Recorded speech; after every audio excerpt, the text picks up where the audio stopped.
Hey everybody. It's Summer's Talk. We're back in a different setting. I'm actually doing face cam this time, only because I don't know, I felt like it would help you guys in a way. But today we're doing something a little bit different. We're gonna be learning to build a base game house together. We're gonna want to start with two rectangle shapes, and usually I like to put the even amount of blocks on each side of the house to make it, more in the center of the lot. So I like to keep it even, make another rectangle right on top. Now you could just copy that, or you can grab your room tool and just draw another room right on top. You're gonna be like chiseling away at it until we get the art project that we want. So I'm gonna start with a bump out down here. It's gonna be a 4-unit bump out, just like so. And then I'm gonna do another bump out a little bit further, just like so, right there. And then once I get something that looks like this, that's something that I like, I might want to go ahead and go up a floor, my bad, and put a bump out right here, No specific reason, just want to put a bump out there. And I feel it looks a little weird, so I'm going to size in this unit. I tend to bring my walls in a little bit compared to like the outside of the lot. So like back here, I won't have it match.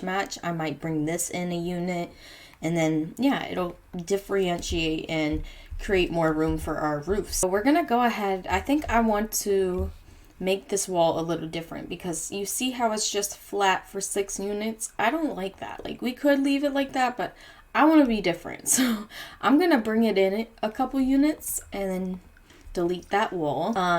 This is where my door is going to be. Make sure you leave a section for your door to go downstairs. That's also very important.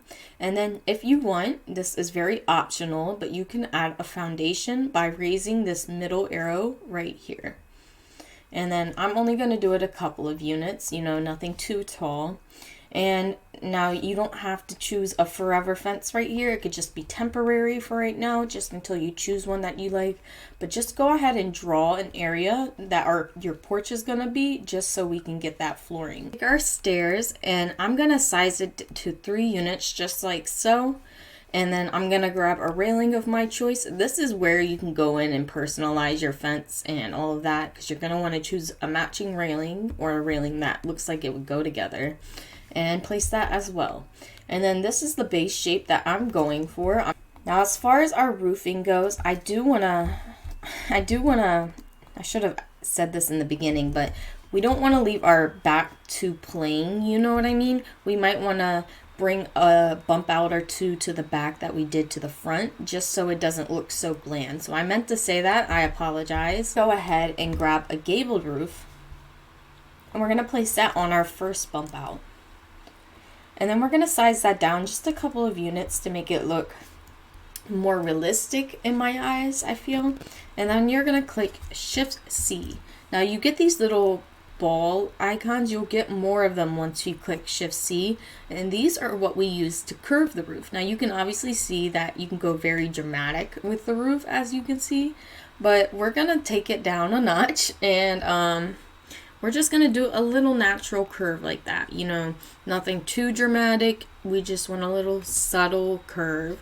All is in the back as well, so we can just go ahead and take this roof and then just stretch it all the way to the back.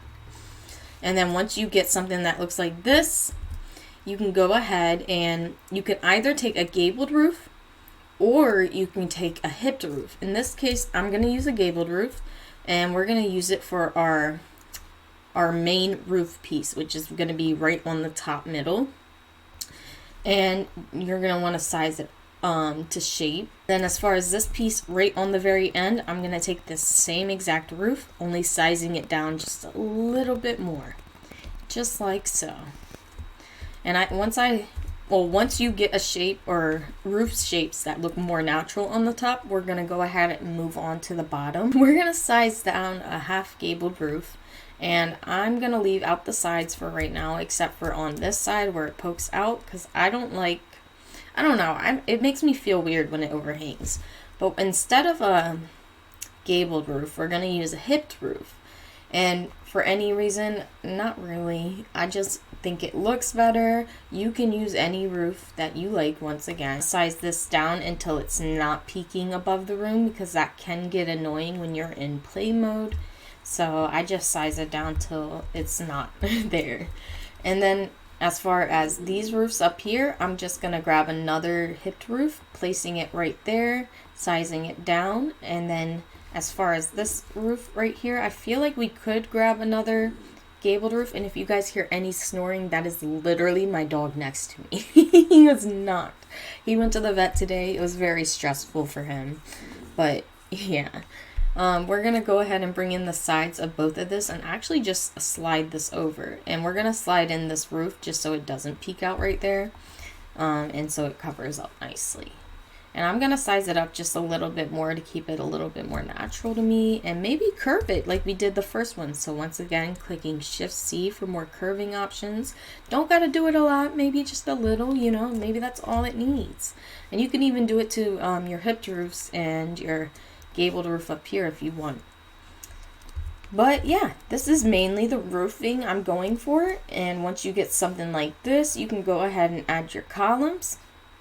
Now you can just add it to your porch area, but I like to go in and add it to each 90-degree angle. Now you don't have to do this. Once again, this is an optional step, but in my opinion, it tends to make the build look a little bit more realistic when you have more details like this, and especially when the siding you place down or the wallpaper you place down doesn't have the columns to begin with. You know what I mean? So you're going to want to put move objects on in order to place it upstairs at certain points. And also just keep move objects on just for any other movements you would like to do throughout this build that you wouldn't be able to do in normal build mode. And now I got all of my columns on the house. I'm going to go ahead and go to our spandrels, which is right here next to our columns. And then we're just going to choose a spandrel of our choice. And of course, this is a base game house, so I'm going to be using a base game spandrel. I'm going to be using this budget spandrel. And where this goes is right under your porch. And it just gives that porch that little decoration above the stairs and just above the railing in general. And as you can see, some places aren't showing up with where it's supposed to be. So what you're going to do to fix that is actually just click the column itself and it'll just reappear. Same with over here. You just click the column and then it'll reappear and give it that beautiful look. And to only use this black shade of Wouldn't You Wonder composite roof. And for any reason, no reason at all, it just makes me feel better. But you can use any roof pattern that you'd like. Use the square roof trim in white or in a wooden shade, depending on what type of, you know, theme I'm going with the house, if it's a wooden house. As far as our windows and doors, I like to use windows with shutters. This is very optional. You can use any window type you like. But in this case, I'm going to show you how to make a house with shutters. So shutters can really fit on 3-unit walls. If you try to place it on a 2-unit wall, I just feel like it's too close to the edges. As you can see, there's a 3-unit wall, so I'll place that. And right here where we have a 4-unit wall, there's actually a shuttered window down here that fits there perfectly. And it's called the Basic Bay window. And it comes in a matching shuttered shade. And I'm just going to raise this to my liking, holding Alt. This window without the shutters, which is just an octapane window. And yes, it is okay to have windows with and without shutters, because sometimes that's just how houses work. Not every window is going to have a shutter. Once you get it to a shape that you like, which is this for me, I'm going to just grab one more octapane window, placing it on the very end like so. And then as far as these walls right here, 1-unit walls, I'll tend not to place anything and it looks just fine. You know, maybe place a different wallpaper to make it pop out. You don't always need a window on every wall. Use the arched door with double panes, only because I love the way it looks. It's a base game door that I feel like can suit any suburban build. And then as far as our flooring, you can use like a white wood, or if you're going for a dark wood, maybe use a dark flooring. As far as our siding, I like to use a half siding, half brick situation, at least for the downstairs. And then maybe some areas we block off in all brick, and I'll show you how we do that in a second. But in this case, I'm going to be using black brick, and maybe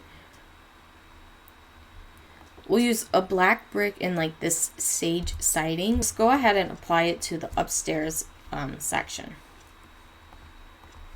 Now you could leave it like this, but I like to go a step further and go to our brick and choose that same brick pattern and just block off maybe 1 or 2 areas with just that brick pattern. And once you get a shape that looks okay to you, you can go ahead and do basically the same thing for the back, because our front basically looks like the back, and that makes this whole situation so much easier because we can just basically do the same thing. As far as decoration pieces, main pieces I like to put is the matching chimneys. So these 2 chimneys come in the same matching brick shades as that wallpaper we just used.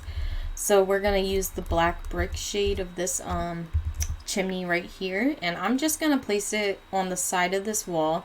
Usually people can place it on the top of their roofs. I tend to size these down if I do that, you know, because they just look a little bit too big. But if I'm using the full-size version, I'll tend to put it on the side of the house on the first story, and then it'll look more realistic when you turn to the side, in my opinion. Place 2 of these, and then maybe some down here. And really, I'll switch up the windows depending on where I put the rooms. So these probably will not even be here in a second. I just like to put like a base down. Maybe I won't have as much windows on this side because that's where our kitchen goes, you know? So I'll go ahead and just place 1 window right there. Place 1 up here.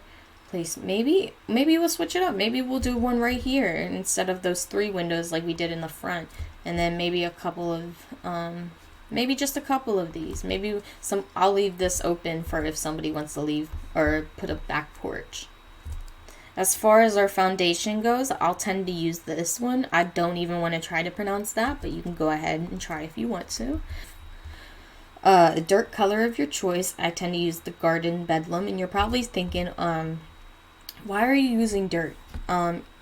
It's because it gives it like a shadow effect on the outside of the path, and I really think it makes it more realistic. So please.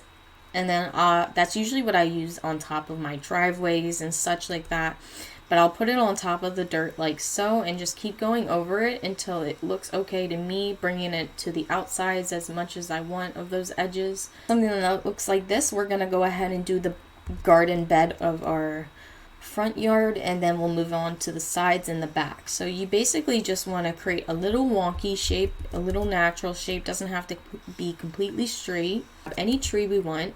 I tend to put a tree in the front yard, and I'll tend to use this hawthorn tree only because I feel like it's that suburban tree, you know, that one suburban tree you see in front of every house.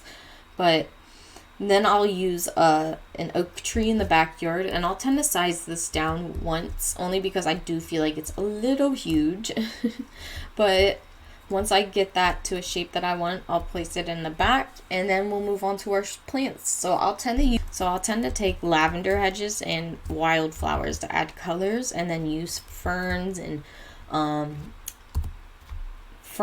and low-lying palm plants and such like that to fill in the other areas. So I'll go in with our wildflowers and really just fill this all in like so. And really, if it goes into the house, it's okay because usually it's under that foundation if you've already built that.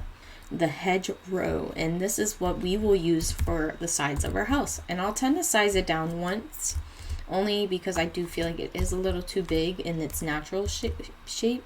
But once you get that, you just want to go ahead and go along the sides of your house. And if you want to know how to blend these two, you can go ahead and grab a green fern or any plant of your choice and really just place it at the end of it. And it won't really blend, because they are 2 different colors. But you can go ahead and grab some assorted wildflowers, maybe put that in between. Just make it look more natural to you. And we'll go ahead, grab our mailbox, grab any other type of decoration. Maybe you want a bird bath. In that case, you'll search bird and it'll be right here.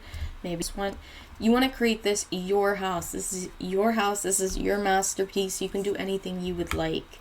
So this is really it. Now I can teach you guys how to do a floor plan, which I always do in all of my houses, but if you guys want that, we'll go ahead and make a separate video for that, because I feel like that needs its own attention, you know, and its own process of thinking. And yeah, and that also leaves room for this for a part 2. This is how you make a basic suburban house. Now, if you guys enjoyed this video, make sure to leave a like and comment, and let me know if you guys want to see a part 2, or if you guys want to just see more of these type of tutorials in general, and I'll definitely make more. And yeah, I love you guys so much, and thank you guys for watching.